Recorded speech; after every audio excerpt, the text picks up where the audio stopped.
तो जो शुरू करते हैं, हमने टाइप ऑफ ऑपरेटिंग सिस्टम शुरू किया हुआ टॉपिक, और उसी के अंदर आज हम देखेंगे मल्टी प्रोसेसर ऑपरेटिंग सिस्टम को। देखो, मल्टी प्रोसेसर नाम से पता चल रहा है, इसमें मल्टीपल प्रोसेसर होंगे आपके पास। मल्टी प्लस प्रोसेसर मतलब मोर देन 2 प्रोसेसर आपके पास होंगे, 2 या 2 से ज्यादा।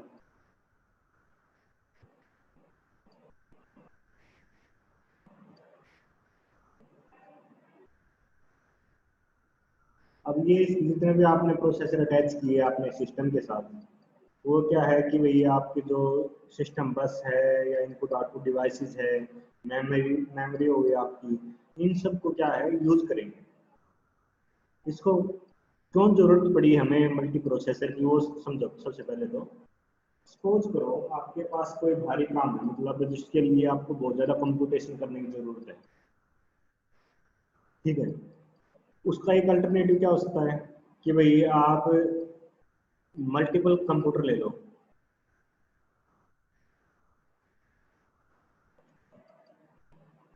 ठीक है, मान लिया ये PC1 है, ये PC2 है, और ये PC3 है, या आपने N PC चाहिए तो PCN।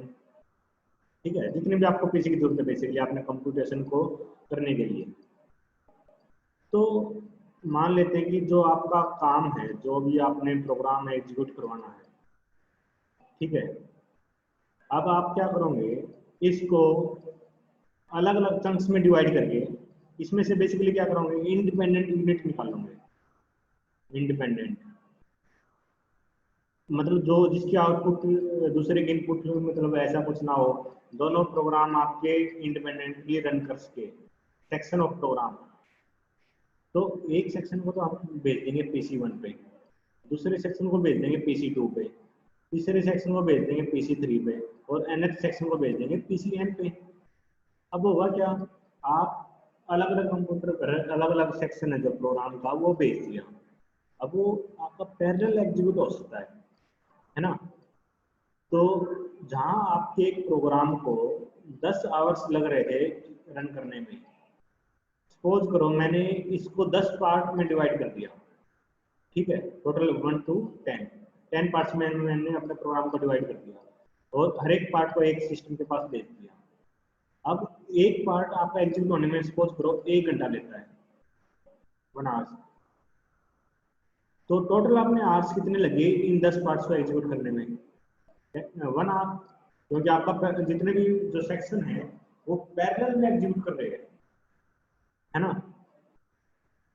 उसी टाइम पे इसने अपना जो सेक्शन था पहला वो कंप्लीट कर दिया, सेम टाइम पे PC2 ने अपना सेक्शन कंप्लीट कर दिया, सेम टाइम पे PC3 ने, और nth PC ने भी सेम टाइम पे कंप्लीट कर दिया।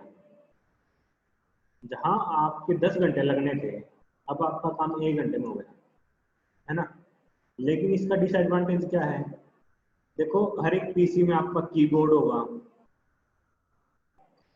हर एक पीसी में आपका मॉनिटर होगा, हर एक पीसी में आपकी रैम होगी, हर एक पीसी में आपका प्रोसेसर होगा, या प्रिंटर भी हो सकता है आपका, या स्कैनर भी हो सकता है ना। ये जो डिवाइसेस आपके सिस्टम के साथ अटैच होते हैं, तो ये हर एक के अपने अलग होंगे। माउस हो गया जैसे, अब ये देखो अगर अब मेरे पास 10 कंप्यूटर है, तो मुझे 10 इन डिवाइसेस की जरूरत पड़ेगी, हर एक डिवाइस मुझे 10 बार चाहिए। टोटल मेरे को कितने मान लेगी, टोटल आपने 1 2 3 4 5 5 डिवाइस है, मतलब जो आपके कंप्यूटर में अटैच है। तो 5 इंटू 10, तो 10 क्या है आपके 10 कंप्यूटर टोटल, तो 50 डिवाइसेस हो गए आपके टोटल, है ना। तो ये क्या चीज है, आपने एक ही डिवाइस मल्टीपल टाइम चाहिए, तो इससे आपकी ओवरऑल जो कॉस्ट है वो इंक्रीज हो जाएगी। तो इसका बेटर सॉल्यूशन क्या है, इसमें हम क्या करेंगे, एक ही कंप्यूटर पर अलग अलग प्रोसेसर अटैच कर देंगे।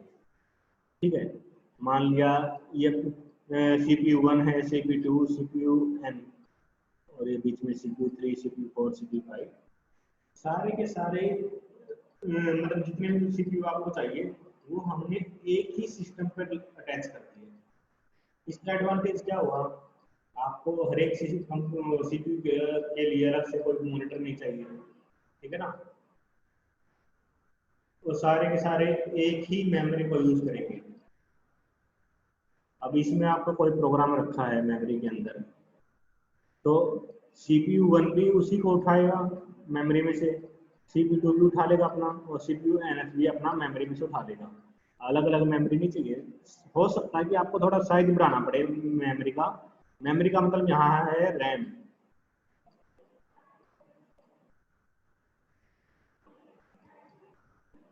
साइज इंक्रीज करना पड़ सकता है आपको मेमोरी रैम का, लेकिन अलग अलग रैम अटैच करने की जरूरत नहीं होगी, ठीक है। अब सारे के सारे CPU क्या करेंगे, रैम में से जाएंगे और डेटा उठाएंगे और एग्जीक्यूट करना शुरू कर देंगे। आपको अलग से कीबोर्ड की जरूरत नहीं होगी, अलग से माउस की जरूरत नहीं होगी, अलग से आपको मॉनिटर प्रिंटर की जरूरत नहीं होगी, एक में ही आपको सारा काम चल जाएगा। जो CPU की कॉस्ट है, CPU की कॉस्ट आपकी आपको ऐड होगी, आपको मल्टीपल CPU एक में ऐड करना होंगे तो CPU की कॉस्ट ऐड होगी, लेकिन जो एक्स्ट्रा जो डिवाइसेस चाहिए उसकी कॉस्ट की जरूरत आपको नहीं पड़ेगी। अब जो मल्टी प्रोसेसर ऑपरेटिंग सिस्टम है, ये भी दो टाइप के होते हैं। जो प्रोसेसर हम अटैच करते हैं, तो वो दो टाइप के प्रोसेसर हो सकते हैं आपके, सिमेट्रिक प्रोसेसर और एसिमेट्रिक।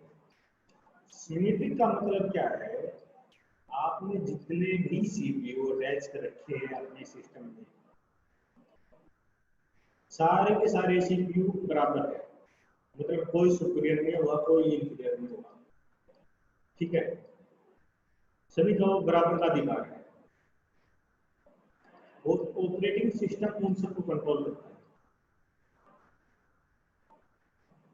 बराबर का अधिकार कहने का मतलब क्या है, कोई भी CPU किसी भी टास्क को उठा के परफॉर्म करना शुरू कर सकता है। ऐसी कोई बाउंडेशन नहीं होगी कि भाई इस CPU ने ये काम नहीं करना या इस CPU ने ये काम नहीं करना,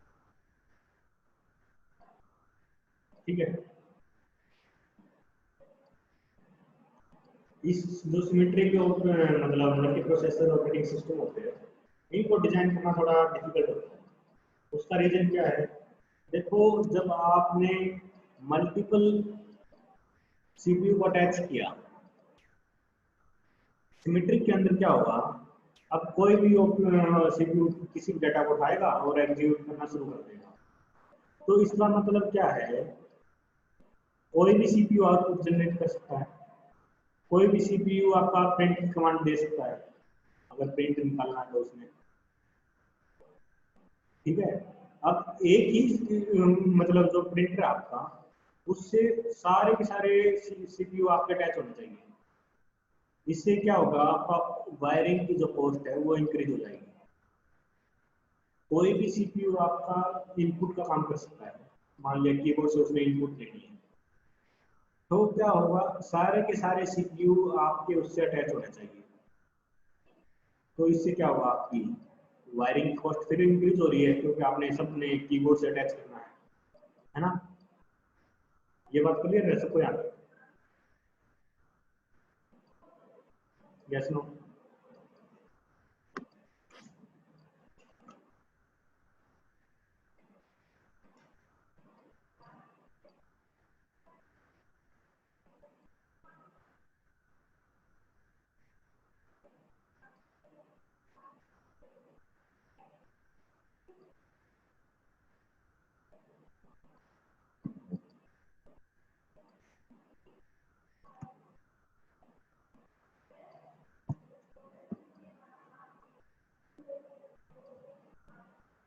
देखो जो सिमेट्रिक होता है, इसमें सारे के सारे CPU आपके इक्वल है, ठीक है। मान लिया हमारे पास टोटल 3 CPU है, ठीक है। इसमें सभी को बराबर का अधिकार है, मतलब कोई भी सीपीयू किसी भी टास्क को उठा के अपना एग्जीक्यूशन स्टार्ट कर सकता है। ऐसी कोई बाउंडेशन नहीं होगी कि भाई पर्टिकुलर काम किसी पर्टिकुलर सीपीयू ने करना है। मान लिया इनपुट के लिए कुछ काम आया और मान लेते हैं इसका नाम अपना है CPU 1, इसका नाम है CPU 2, ये है CPU 3। अब मान लेते हैं कोई इनपुट का ऑपरेशन है, इनपुट लेनी है कि किसी प्रोग्राम में, तो जिस भी प्रोसेसर के पास वो एग्जीक्यूशन हो रहा है तो वो ही CPU उसका क्या करेगा, इनपुट लेना काम शुरू कर देगा। इसने करनी है तो ये कर लेगा, इसने करनी है तो ये कर लेगा। अब सपोज करो कि किसी CPU ने प्रिंट की कमांड देनी है, आपके पास ये प्रिंटर है, ठीक है। अब इसने अगर कुछ प्रिंट की कमांड देनी है, ये प्रिंट की कमांड दे देगा। अगर प्रिंटर से उसको अटैच भी होना जरूरी है, अगर बिना अटैच हुए वो कैसे प्रिंट की कमांड देगा। अब CPU 2 है, इसने मान लिया कुछ प्रिंट की कमांड देनी है, इसको भी प्रिंटर से अटैच कर दो और ये भी प्रिंट की कमांड दे देगा। अब CPU 3 ने मान लिया कुछ प्रिंट की कमांड देनी है, तो CPU 3 को भी प्रिंटर से अटैच कर दो, ये भी अपनी प्रिंट की कमांड दे सकता है ना। तो इससे क्या होगा, सभी CPU को हमने प्रिंटर से अटैच करना पड़ेगा। अब सभी को अटैच करोगे तो क्या होगा, ये जो एक तो वायरिंग की कॉस्ट बढ़ेगी आपकी, दूसरा यहाँ तो 3 CPU है, सपोज करो मेरे पास 100 CPU होते हैं, ठीक है, 100 के 100 CPU को आपने प्रिंटर से अटैच करना पड़ेगा। तो अब ये देखो कितनी वायर हो जाएगी आपके पास, है ना। तो उसको भी संभालना है हमें।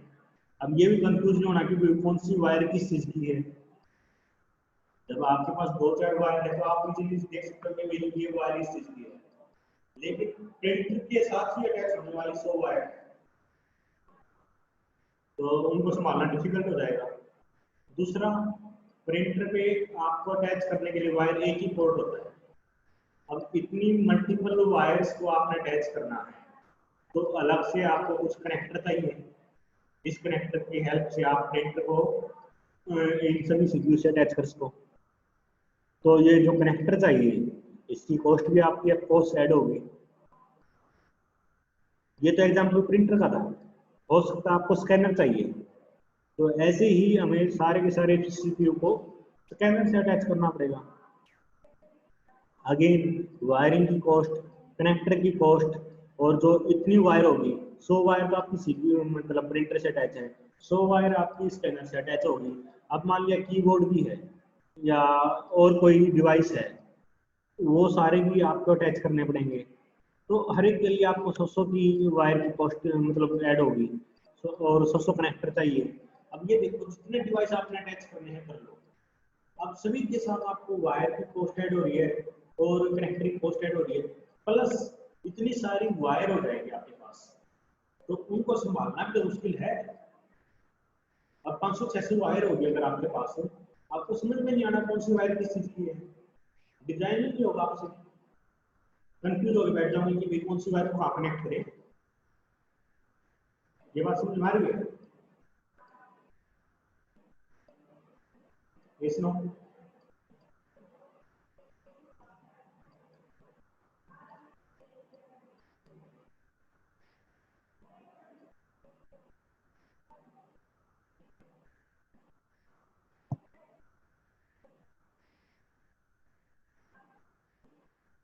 तो जो सिमेट्री का आपका मल्टी प्रोसेसर ऑपरेटिंग सिस्टम है, इसको डिजाइन करना डिफिकल्ट है।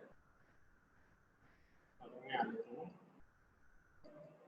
डिजाइन इज डिफिकल्ट,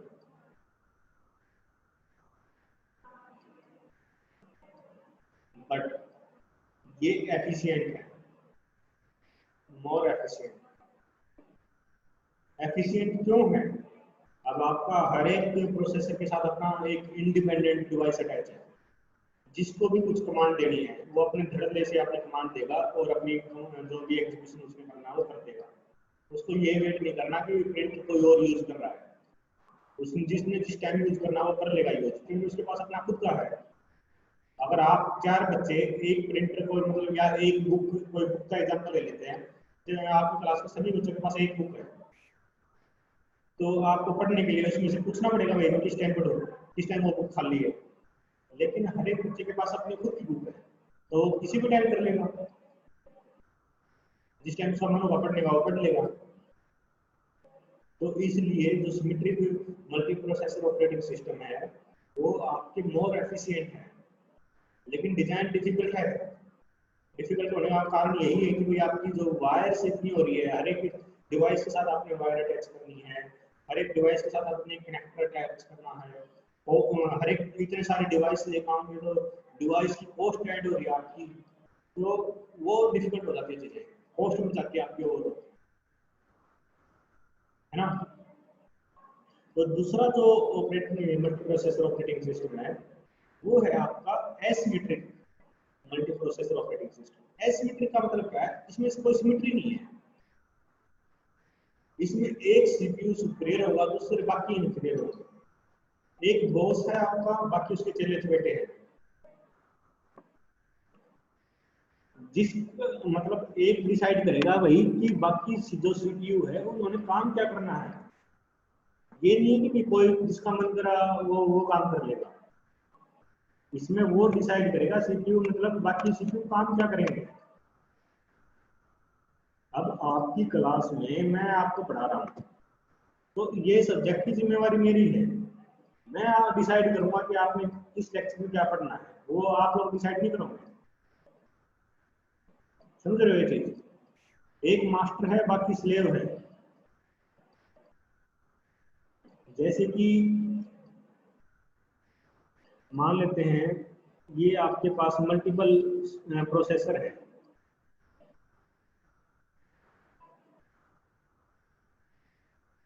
ये आपका CPU 1 हो गया, ये आपका CPU 2 है, CPU 3, और मान लेते हैं CPU N। ठीक है, इसमें एक ऑपरेटिंग सिस्टम मतलब एक प्रोसेसर होगा जो बाकी सभी को कंट्रोल करेगा। वो मान लेते हैं हम, ये आपका CPU है, ये बाकी सबको कंट्रोल करेगा। ठीक है, इसको हम नाम दे देते हैं मास्टर, ये आपका सबका संभाल के रखने वाला है। और मान लेते हैं कि जो बचे हुए जो प्रोसेसर है, इनमें से एक प्रोसेसर को दे दिया हमने काम भाई कि भाई तू सारा का सारा इनपुट का काम संभाल, जो भी इनपुट आए तू हैंडल करिए उसको। एक प्रोसेसर को काम दे दिया भाई तेरा आउटपुट संभालने का काम है। बाकी जो प्रोसेसर है उनको सपोज करो मैंने काम दे दिया भाई कुछ भी एग्जीक्यूशन हो, एग्जीक्यूशन का काम तुम्हारा है। ठीक है, ये कुछ भी आप मतलब किसी भी हिसाब से डिवाइड कर सकते हैं हम, कोई जरूरी नहीं है मैं सिर्फ इनको इसी काम के लिए असाइन करूं, कुछ और काम भी हो सकता है आपका। तो ये चीज देखो, अब आपने मान लिया आउटपुट देनी है, प्रिंटर से कमांड देनी है।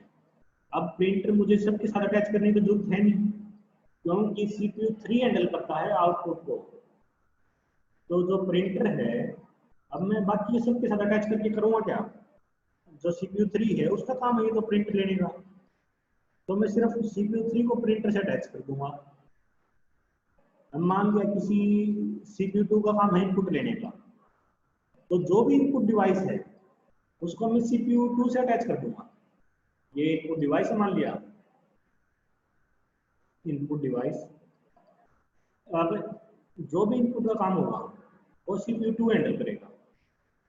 अब इनपुट जो डिवाइस है अपना, उसको बाकी सबसे तो अटैच करने की जरूरत है नहीं, क्योंकि भाई जब काम ही CPU 2 ने करना है बाकी उसे अटैच करके करोगे क्या, है ना। तो मतलब स्पेशलाइज कर दिए, हर एक प्रोसेसर एक स्पेशलाइज है किसी पर्टिकुलर काम को करने के लिए। जैसे आप हॉस्पिटल में जाते हो, एक तो CMO होता है जो पूरे हॉस्पिटल का देख रेख करता है, मतलब सीनियर डॉक्टर, जो बाकी जो डॉक्टर है उनकी ड्यूटी असाइन करता है। अब हॉस्पिटल में क्या है, बाकी सर्जन होंगे, मान लिया हार्ट स्पेशलिस्ट है, कोई कोई ऑर्थो का है, कोई किसी और काम के लिए है, कोई आई स्पेशलिस्ट है। तो और कुछ है जनरल डॉक्टर जो ओपीडी को संभालते हैं।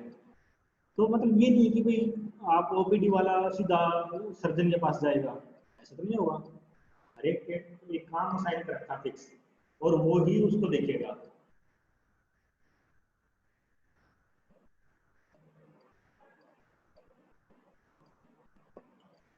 तो इससे क्या होगा, एक तो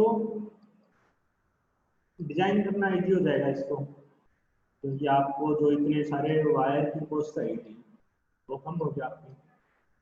डिजाइन करना आपको इजी है, आपके पास एक आप प्रिंटर से अटैच करना तो सिर्फ एक वायर चाहिए, जहाँ पहले आपको 100 वायर चाहिए थी यानी सीपीयू अटैच करने की, अब सिर्फ आपका एक वायर में काम चल रहा है ना। तो डिजाइन इसका इजी है, ओवरऑल जो कॉस्ट है वो भी कम है। कॉस्ट कम क्यों है, जहाँ पहले आपको 100 प्रिंटर चाहिए थे अब सिर्फ एक प्रिंटर में काम चल रहा है, जहाँ पहले 100 इनपुट डिवाइस चाहिए थे अब एक डिवाइस में काम चल रहा है। तो आपकी जो ओवरऑल जो कॉस्ट है वो कम हो गई, लेकिन इसमें एफिशिएंसी भी जो है वो कम हो जाती है। एफिशिएंसी कम होने का कारण क्या है,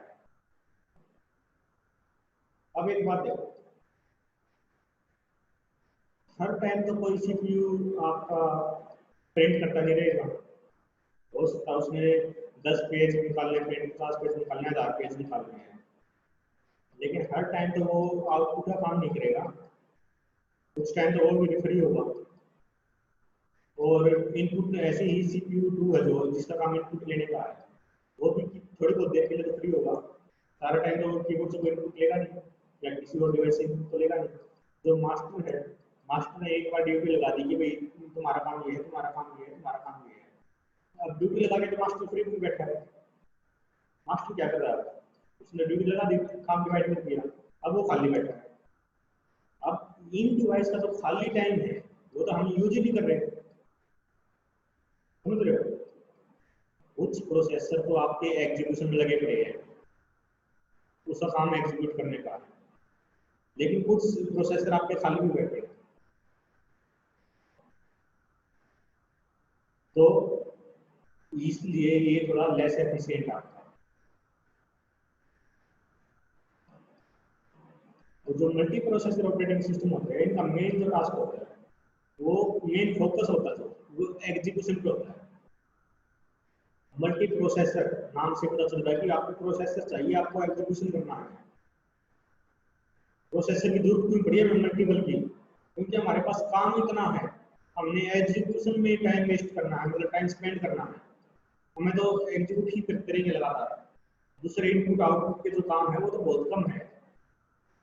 अगर इनपुट आउटपुट के काम ज्यादा होते तो उसके लिए हमें मल्टी प्रोसेसर की जरूरत क्या थी, प्रोसेसर की जरूरत इसलिए पड़ी कि हमें एग्जीक्यूशन करना है। और हम उसमें से कुछ सीपीयू को आप इनपुट आउटपुट में खाली बिठा रहे हो, तो एसिमेट्रिक है जो वो इस कारण से आपका लेस एफिशिएंट है एज कंपेयर टू सिमेट्रिक। ये समझ में आया सबको।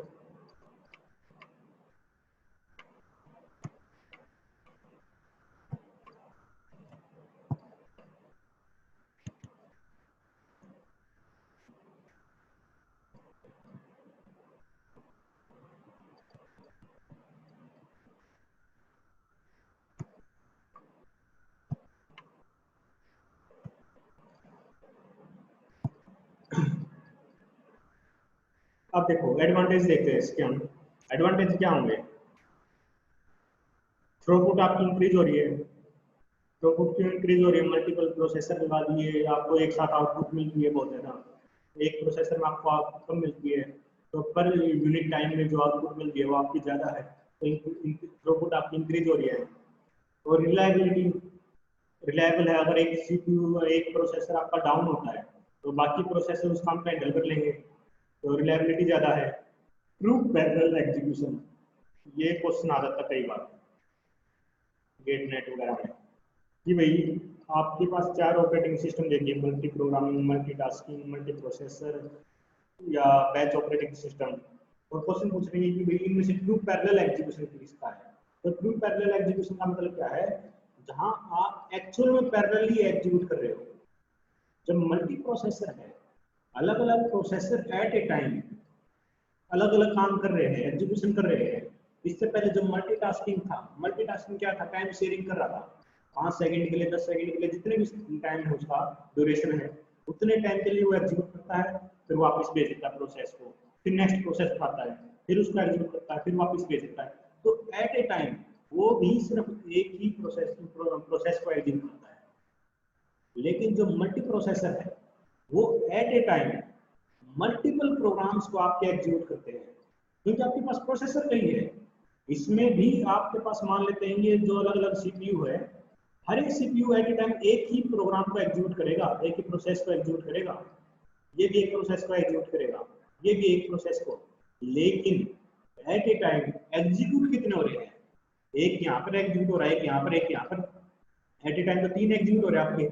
तो पैरेलल एग्जीक्यूशन जो हो रहा है, ट्रू पैरेलल एग्जीक्यूशन, वो सिर्फ आपका मल्टी प्रोसेसर ऑपरेटिंग सिस्टम। ये पॉइंट जरूर याद रखिएगा। और उसके बाद कॉस्ट सेविंग, अगर आप मल्टीपल प्रोसेसर को एक साथ ले आए तो अलग अलग जो मॉनिटर चाहिए थे, अलग अलग जो इनपुट आउटपुट डिवाइस चाहिए थे, उसकी कॉस्ट कम होगी आपकी, तो कॉस्ट सेविंग हो जाती है।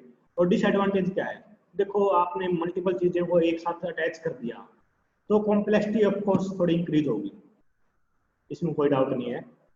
तो कॉम्प्लेक्सिटी आपकी इंक्रीज होगी। अब देखो आपको मल्टीपल प्रोसेसर है, मैंने आपको शुरू में बताया था, वो सारे के सारे एक ही मेमोरी को यूज कर रहे हैं। मेमोरी से मतलब है मेरा रैम, क्योंकि कोई भी प्रोग्राम आपका एग्जीक्यूशन करना है तो जो सेकेंडरी मेमोरी है, सेकेंडरी मेमोरी मतलब जिसको हार्ड डिस्क बोलते हैं, सेकेंडरी मेमोरी 500 जीबी, 1 TB इस टाइप से होते हैं लैपटॉप में। और रैम होती है 4 GB, आजकल 6 GB 8 GB भी आती है, नॉर्मल जो कंप्यूटर होते हैं उनमें भी 6 GB 8 GB। ठीक है, कोई भी प्रोग्राम आपने एग्जीक्यूट करना है तो सबसे पहले वो सेकेंडरी मेमोरी में से उठ के मेन मेमोरी में आता है। ये नहीं हुआ कभी भी कि प्रोसेसर सीधा सेकेंडरी मेमोरी में एग्जीक्यूट करता है, ऐसा कभी भी नहीं होगा। प्रोग्राम हमेशा उठ के सेकेंडरी मेमोरी में से मेन मेमोरी में आएगा और वहां से प्रोसेसर उसको पिक करेगा एग्जीक्यूट करने के लिए। ठीक है ना। तो अब मल्टीपल प्रोसेसर है वो आपका एग्जीक्यूट हो रहा है एट ए टाइम। तो अब मल्टीपल प्रोसेसर है, हर एक को एक प्रोसेस चाहिए एग्जीक्यूट होने के लिए, तो सभी को हमने मेन मेमोरी में लेके आना पड़ेगा। अब मेन मेमोरी में सबको लेके आना है तो इसका साइज भी थोड़ा बड़ा करना पड़ेगा हमें, समझ रहे हो। तो इसलिए हमें इसमें लार्ज मेन मेमोरी की जरूरत पड़ती है। अब कई बार क्या होता है कि भाई एक प्रोसेसर के आउटपुट दूसरे प्रोसेसर के इनपुट होती है, ठीक है, तो वो डिपेंडेंसी क्रिएट हो जाती है कई बार कि भाई अगर प्रोसेसर 1 है वो जब अपना एग्जीक्यूशन कंप्लीट कर लेगा तो उसकी जो आउटपुट होगी वो दूसरे प्रोसेसर में इनपुट है, ठीक है। तो ये इनपुट कब तक नहीं आएगी इसके पास, जब तक प्रोसेसर 1 ने अपना एग्जीक्यूशन कंप्लीट नहीं कर लिया। जब ये कंप्लीट कर लेगा तभी तो इसके पास इनपुट आएगी। और ये एग्जीक्यूशन कब स्टार्ट करेगा, जब इसके पास इनपुट आएगी, बिना इनपुट ये कैसे एग्जीक्यूट कर लेगा। तो ये जो डिपेंडेंसी है इसकी वजह से कई बार इसमें जो थ्रूपुट है वो डिक्रीज हो जाती है। ये टॉपिक सबको समझ में आया।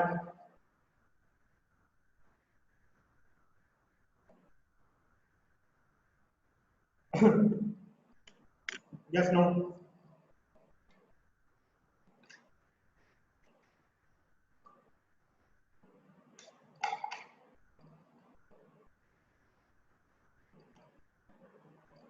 किसी को डाउट हो तो पूछ सकता है। इसके बाद एक रियल टाइम ऑपरेटिंग सिस्टम और है, वो कल देखेंगे क्योंकि अब टाइम नहीं बचा। किसी को डाउट हो तो पूछो, अपना माइक ऑन कर लेना, कोई दिक्कत नहीं है।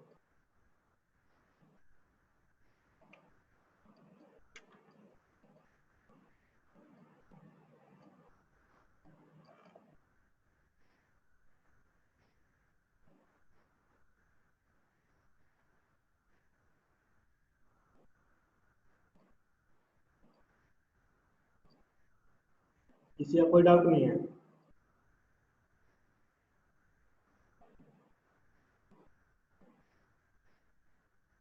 चलो फिर मैं मीटिंग एंड कर रहा हूँ। गूगल ड्राइव में मिल जाएगी आपको ये 5-10 मिनट के बाद।